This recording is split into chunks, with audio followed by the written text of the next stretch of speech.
Hello, and welcome back to another episode of Tamriel's Armory. In this series, we will go after the armors, weapons, unique items, special oddities, and different trinkets that you can find throughout the world of Tamriel.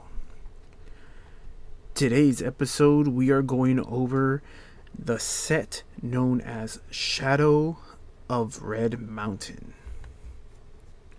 Shadow of Red Mountain is an overland set that you can find in the Elder Scrolls Online in the zone known as Stonefalls. This is a zone of Stonefalls.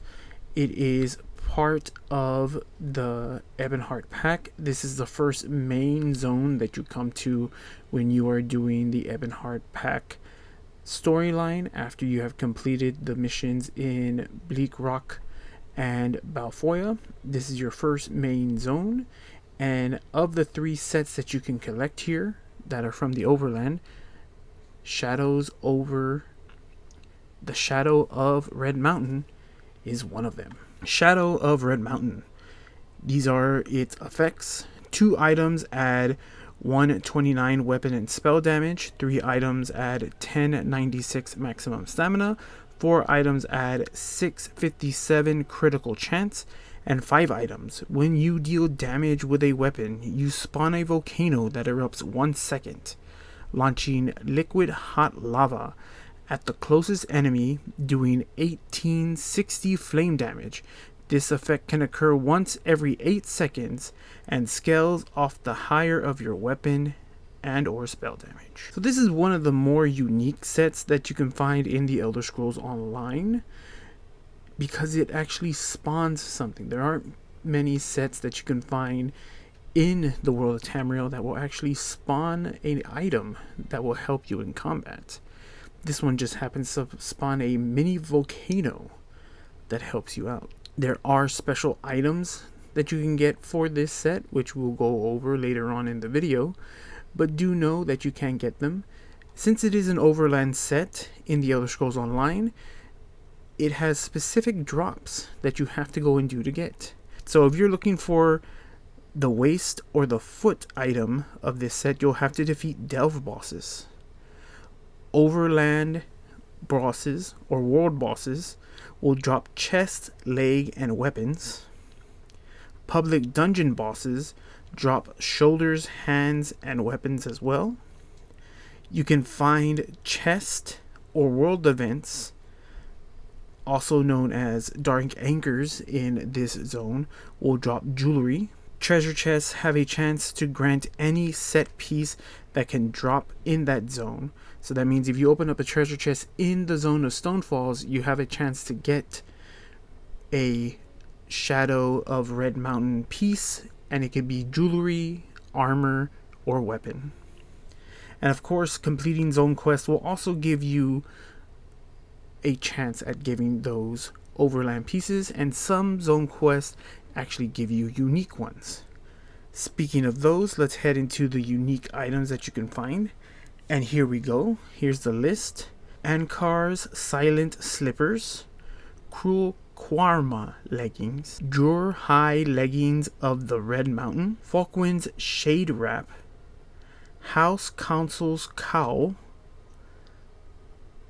Mad Collar's Blade of the Red Mountain, Maw of Mezables of the Red Mountain, Niche Hunter's Bow of the Red Mountain, Ronak's War Axe. On the list you can see where you get these items and what their rewards are.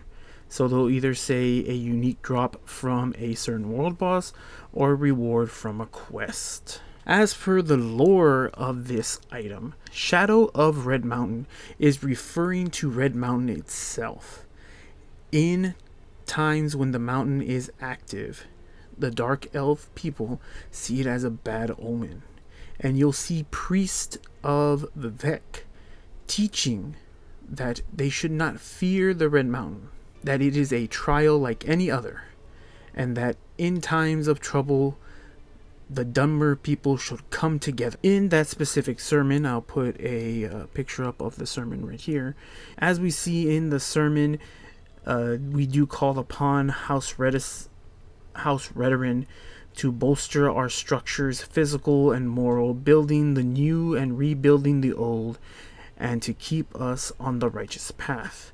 We call upon House Laulu to plant, harvest, and preserve, to keep the river of trade flowing, to ensure prosperity, even through the fall of ash and breath of fume.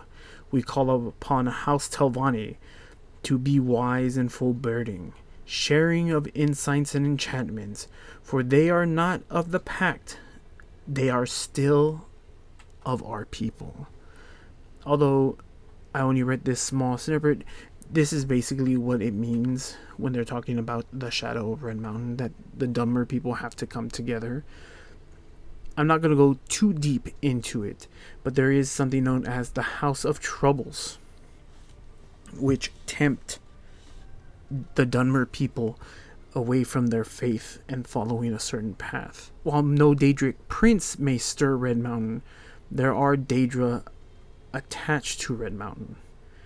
If you do complete the main story quest in Stonefalls, you will seal the Brothers' Strife into Red Mountain. And you also break their seal so they can help you fight against the Daggerfall Covenant that invade Stonefalls.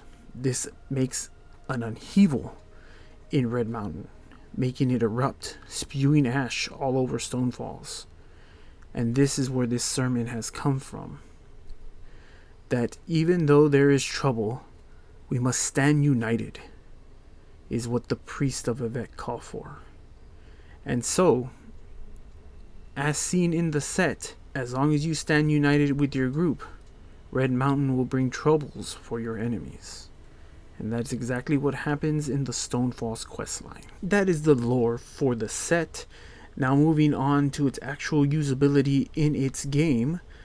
In the game ESO, Shadow of Red Mountain is used actually pretty widely in the game. It is used in PvP for certain gankers and bombers, since some people do, or most people honestly, run vampire builds in PvP.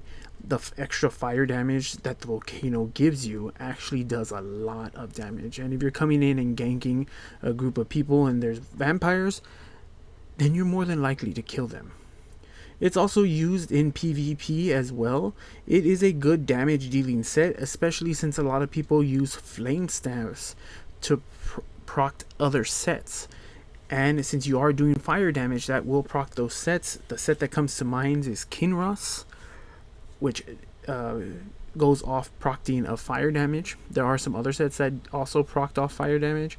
So this is a very good set to have. Now, in the sense of you finding this set, it is an overland set, and I did explain how you get it earlier, but these are the prices for the set. And so here you go. These are the prices that you can find for the set. It's a decent set that you can get, and if you are farming for it just to sell it, you'll get a pretty decent amount of gold for it. So it's not that bad. But if you're looking to make real bang for your buck, it looks like the Red Mountain necklace and the Red Mountain lightning staff, as well as the ice staff and boots, are going to be your big ticket items. You could probably throw the dagger and the mace in there as well. Anything under that gives you 10k and under. So the necklace giving you 16k and the lightning staff giving you 14 are probably your best bets. So that means you're going to have to be fighting dolmens or dark anchors, for those of you that don't know what that dolmens mean, and as well as world bosses, or opening up chests, or fighting in the public dungeon to get weapon items.